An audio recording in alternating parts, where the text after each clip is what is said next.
प्रश्न 32। सर्कस का एक तंबू 4 मीटर की ऊंचाई तक बेलनाकार है और फिर ऊपर शंक्वाकार है। यदि उसका व्यास 112 मीटर तथा शंकु की तिरछी ऊंचाई 75 मीटर हो तो आवश्यक कैनवास का कुल क्षेत्रफल ज्ञात करें। तो कह रहा है कि सर्कस का एक तंबू 4 मीटर की ऊंचाई तक बेलनाकार है। देखिए, पहले हम इसका चित्र बना लेते हैं। तो ये हो गया बेलन,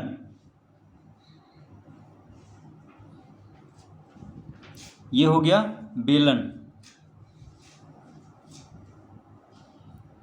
बेलन इस तरह से होता है। तो कह रहा है कि 4 मीटर तक बेलनाकार है, यानी इस बेलन का ऊंचाई दिया हुआ है कितना, 4 मीटर। ठीक है, इस बेलन का ऊंचाई दिया हुआ है 4 मीटर और फिर कह रहा है कि ऊपर शंक्वाकार है। यदि उसका व्यास 112 मीटर, देखिए ये पूरा दिया हुआ है कितना, 112 मीटर, यानी यहाँ से यहाँ तक की दूरी है 112 मीटर। ठीक है, ये देखिए यहाँ से यहाँ तक की दूरी कितना है, 112 मीटर, यानी व्यास दिया हुआ है इस बेलन का व्यास। तो व्यास का मतलब क्या हो गया, यहाँ से लेके यहाँ तक की दूरी। तो ये दूरी दिया हुआ है 112 मीटर। तो इसका आधा अगर कर देंगे तो 112 का आधा क्या होता है, 56, यानी ये हो जाएगा 56 मीटर। यहाँ से यहाँ तक 56 मीटर हो जाएगा। तो त्रिज्या कितना हो गया, 56 मीटर। ये पूरा 112 है व्यास, तो व्यास का आधा होता है त्रिज्या, तो ये हो जाएगा 56 मीटर। यहाँ से देखिए, यहाँ से यहाँ तक हो जाएगा 56 मीटर और ये पूरा है 112। तो 112 का आधा 56 हो जाएगा यहाँ से यहाँ तक त्रिज्या। अब कह रहा है कि ऊपर शंक्वाकार है, तो ऊपर जो है शंक्वाकार है, इस तरह से है। तो देखिए त्रिज्या हमको मालूम हो गया है कि 56 मीटर होगा, ये 56 मीटर होगा त्रिज्या, ये वाला। और शंकु की तिरछी ऊंचाई 75 मीटर दिया हुआ है। देखिए ये जो है, ये दिया हुआ है 75 मीटर, यानी तिरछी ऊंचाई। तो शंकु की तिरछी ऊंचाई, देखिए ये होता है तिरछी ऊंचाई, तो ये दिया हुआ है 75 मीटर।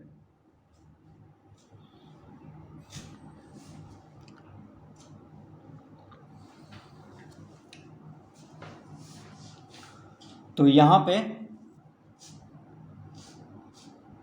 हम लिखेंगे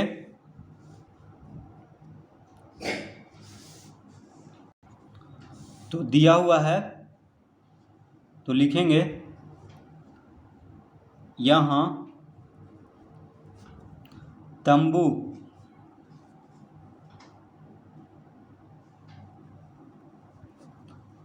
का व्यास, तंबू का व्यास कितना दिया हुआ है, 112 मीटर।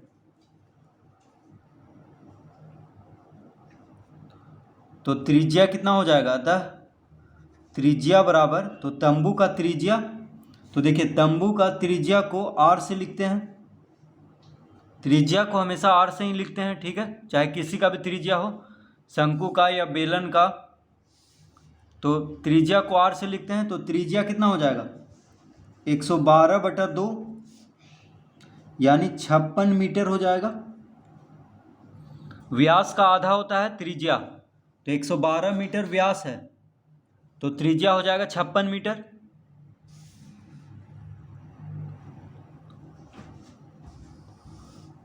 तो तंबू का त्रिज्या कितना हो गया, 56 मीटर।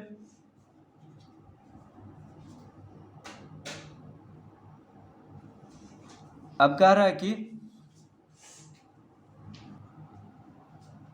तो यहाँ पे हम लिखेंगे बेलन की ऊंचाई।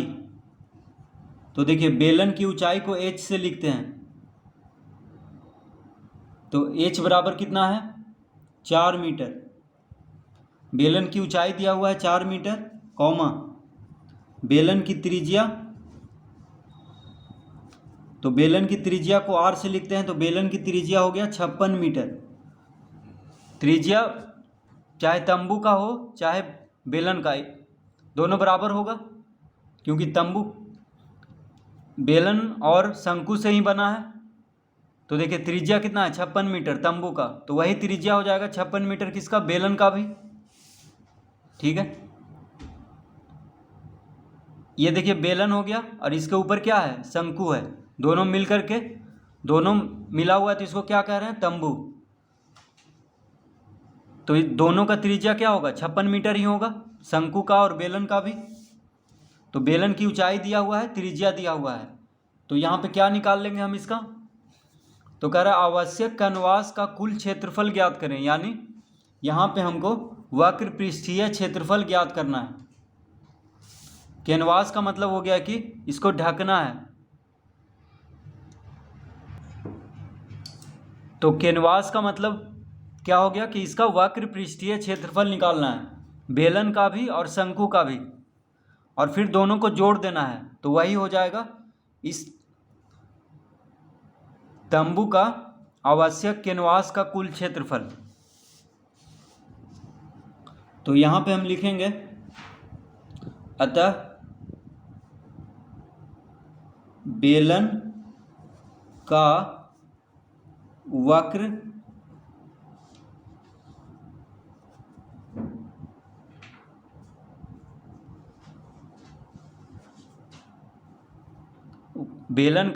पृष्ठीय क्षेत्रफल, तो बेलन का वक्र पृष्ठीय क्षेत्रफल का सूत्र होता है 2πr/h। बेलन का वक्र पृष्ठीय क्षेत्रफल का सूत्र क्या होता है, 2πr/h। r हो गया त्रिज्या, h हो गया ऊंचाई, r हो गया देखिए त्रिज्या, h हो गया ऊंचाई, तो बराबर हो जाएगा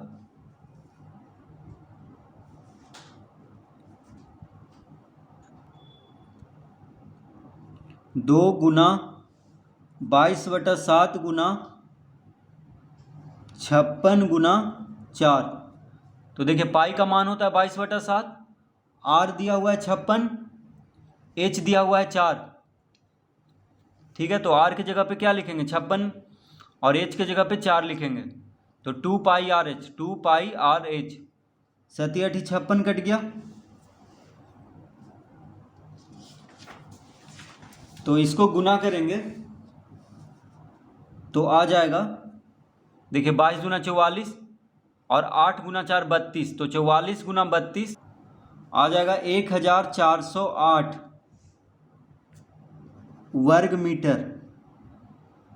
तो क्षेत्रफल वर्ग में होता है, तो हो जाएगा 1408 वर्ग मीटर, यानी बेलन का वक्र पृष्ठीय क्षेत्रफल कितना हो गया 1408 वर्ग मीटर। अब निकालेंगे शंकु का वक्र पृष्ठीय क्षेत्रफल, तो लिखेंगे शंकु की त्रिज्या, तो त्रिज्या को r से लिखते हैं, तो कितना दिया हुआ है 56 मीटर, शंकु की त्रिज्या भी 56 मीटर होगा, कॉमा शंकु का तिरछी ऊंचाई कितना दिया हुआ है 75 मीटर। देखिए तिरछी ऊंचाई,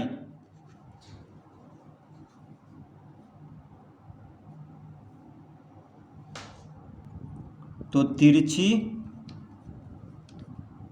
तिरछी ऊंचाई को L से लिखते हैं, तिरछी ऊंचाई को L से लिखते हैं, तो शंकु की तिरछी ऊंचाई को L से लिखते हैं, तो L बराबर कितना दिया हुआ है 75 मीटर। तो शंकु की त्रिज्या दिया हुआ है, शंकु की तिरछी ऊंचाई दिया हुआ है, तो अब हम शंकु का वक्र पृष्ठीय क्षेत्रफल निकालेंगे, तो लिखेंगे शंकु का वक्र पृष्ठीय, तो शंकु का वक्र पृष्ठीय क्षेत्रफल का सूत्र होता है पाई आर एल। ठीक है, तो शंकु का वक्र पृष्ठीय क्षेत्रफल का सूत्र क्या होता है? पाई आर एल। तो पाई का मान हो गया 22/7 गुना आर कितना है? आर हो गया 56 मीटर, एल यानी तिरछी ऊंचाई कितना हो गया? 75 मीटर। तो गुना कर देंगे, पाई आर एल, तीनों को गुना करेंगे, 7 × 8 = 56 कट गया। अब इसको गुना करेंगे, 22 × 8 × 75, तो 22 × 8 × 75 करने पे आ गया 13,200 वर्ग मीटर लिखेंगे यहाँ पे, क्षेत्रफल वर्ग में होता है। तो 13,200 वर्ग मीटर हो गया शंकु का वक्र पृष्ठीय क्षेत्रफल। अब क्या निकालना है हमको?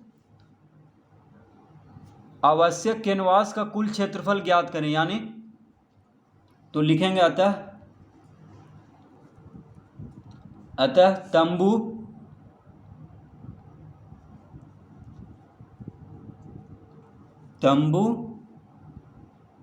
का आवश्यक कैनवास का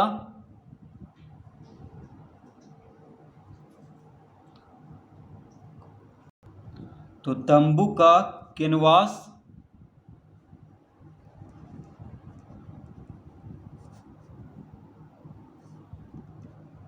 का कुल क्षेत्रफल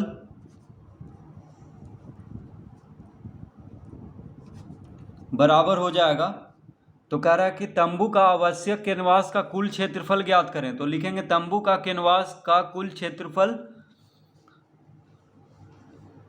बराबर, अब देखिए बेलन का वक्र पृष्ठीय क्षेत्रफल कितना आया था? 1408 वर्ग मीटर, और शंकु का वक्र पृष्ठीय क्षेत्रफल आया था 13,200 वर्ग मीटर। दोनों को जोड़ देंगे,